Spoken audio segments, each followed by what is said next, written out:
नमस्कार बच्चों, arts Hindi class में आपका स्वागत है। इस वीडियो में आज हम कक्षा 10वीं की पाठ्य पुस्तक क्षितिज भाग 2 में संकलित कवि जयशंकर प्रसाद की कविता आत्मकथ्य के अभ्यास संबंधी प्रश्न उत्तर करेंगे।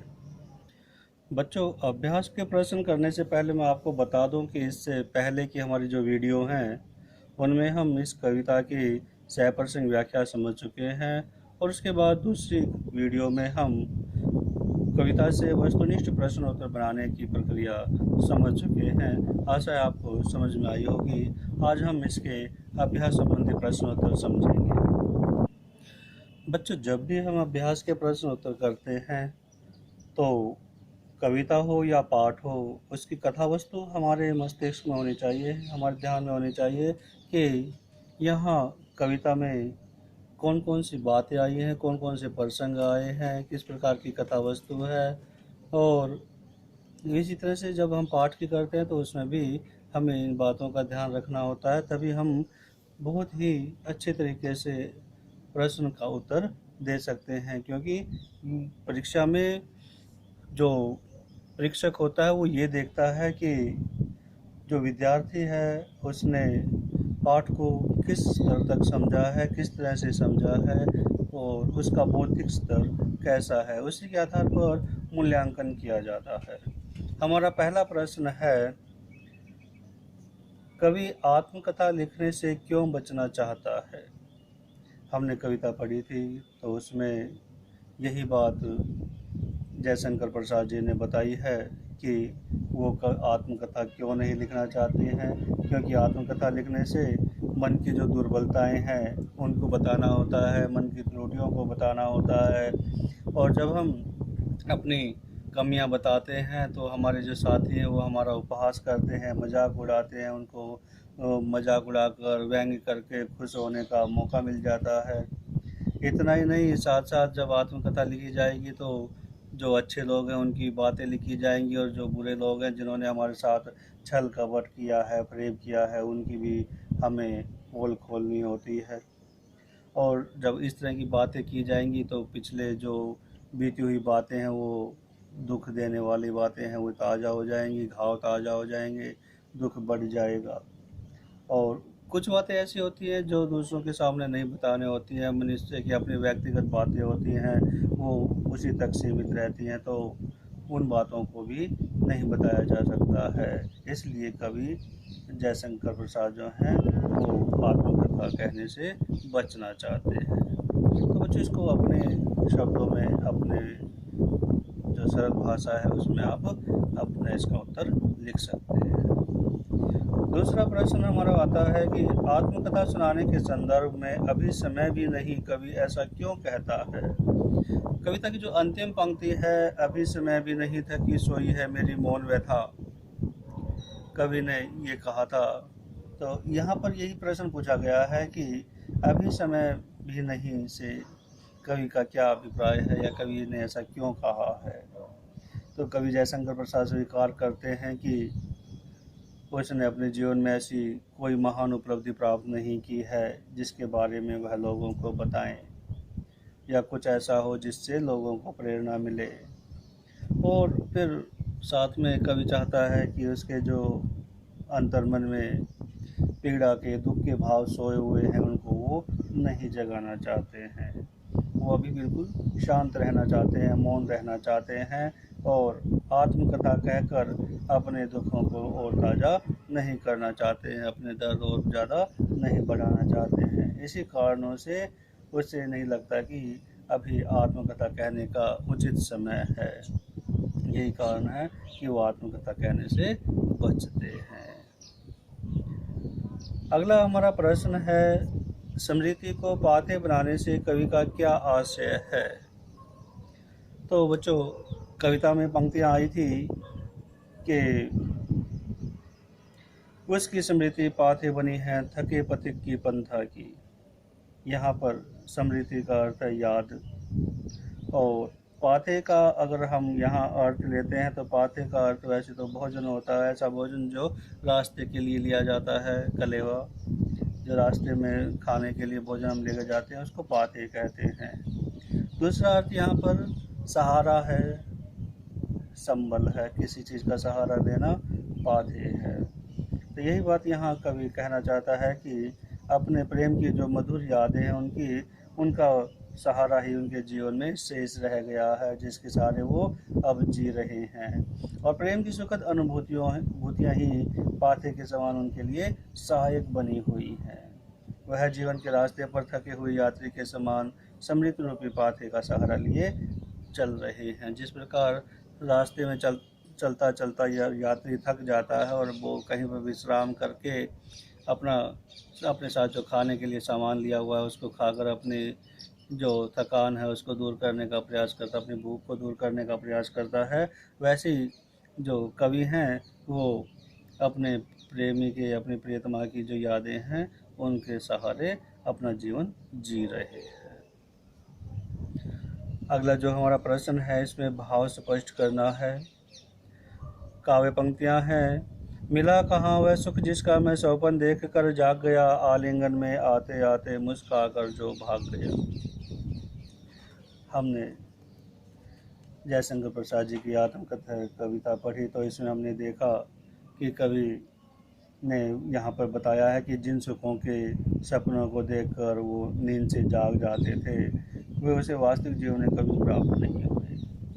उसकी जो प्रिया थी उसके आलिंगन में आते आते रह गई थी, अर्थात उनसे उनका कभी मिलन नहीं हो पाया। ऐसा लगता था जैसे वो उससे मुस्कुराकर मिलने के लिए आगे बढ़ रही हो और जैसे ही उसको गले लगाना चाहता था वैसे ही अगले क्षण वह उससे दूर चली जाती। तात्पर्य यहाँ है कि कभी अपने प्रेम में कभी सफल नहीं हो पाया और उसकी जो इच्छाएं थी वो अधूरी रह गई।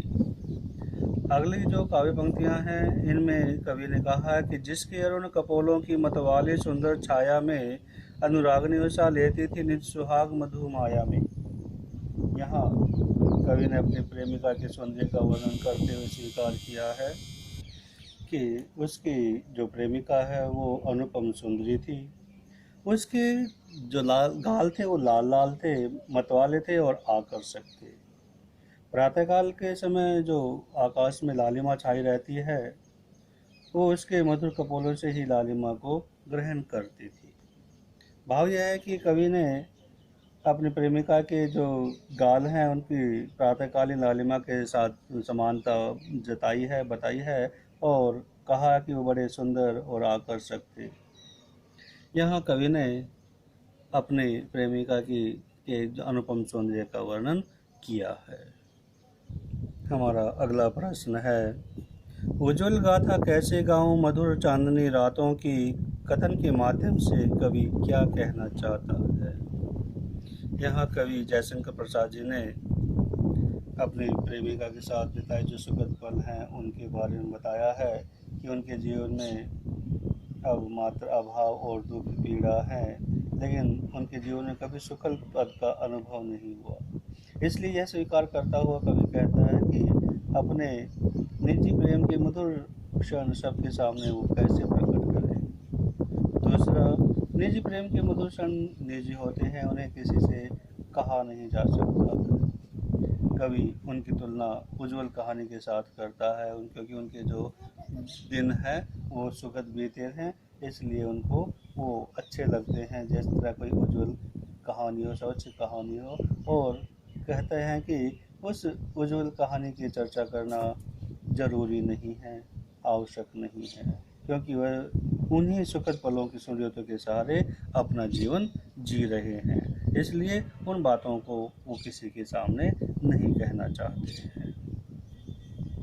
अगले प्रश्न में पूछा गया है कि आत्मकथा कविता की काव्य भाषा की विशेषताएं उदाहरण सहित लिखिए। यहाँ बच्चों हमें इस कविता की जो भाषा है उसकी विशेषताएं बतानी है कि किस प्रकार की भाषा है, किस प्रकार के शब्द हैं, इसका सौंदर्य व्याकरण की कौन कौन सी कोटियों के आधार पर बढ़ाया गया है। तो सबसे पहले तो हम यहाँ बताएंगे कि आत्मकथा नामक जो कविता है वो जयशंकर प्रसाद जी की बहुत अच्छी कविता है। इसमें उन्होंने संस्कृत निष्ठ तत्सम प्रधान खड़ी बोली का सफल प्रयोग किया है। इस गंभीर अनंत नीलिमा में असंख्य जीवन इतिहास, इस तरह की जो पंक्तियां हैं इसी तथ्य को प्रमाणित करती हैं। पुनः कवि ने संकेतों की तथा प्रतीकों के माध्यम से अपनी भावनाओं को भी अभिव्यक्त किया है। उदाहरण के लिए गागर रीति असफल जीवन का प्रतीक है, तो मधुर चांदनी रातें सुखद अनुभूतियों का प्रतीक है। यही नहीं, इस कविता का शब्द चयन सर्वथा उचित और सटीक है। तो यहाँ बताया गया है, जैसे कि कवि ने कहा कि मधुर पत्तियाँ, नीलिमा, चांदनी रात आदि जो प्राकृतिक उपमान हैं उनका सफल प्रयोग भी यहाँ पर कवि ने किया है। पूरी कविता में अनुप्रास, रूपक, रूप का अतिशयोक्ति, मानवीकरण, व्यतिरेक, पुनरुक्ति प्रकाश आदि अलंकारों का सफल प्रयोग किया गया है। मानवीकरण का हम एक उदाहरण यहाँ देखें कि अरे सरलते तेरी हंसी उड़ाऊं मैं, उज्ज्वल गाथा कैसे गाऊं मधुर चांदनी रातों की, ये मानवीकरण अलंकार है।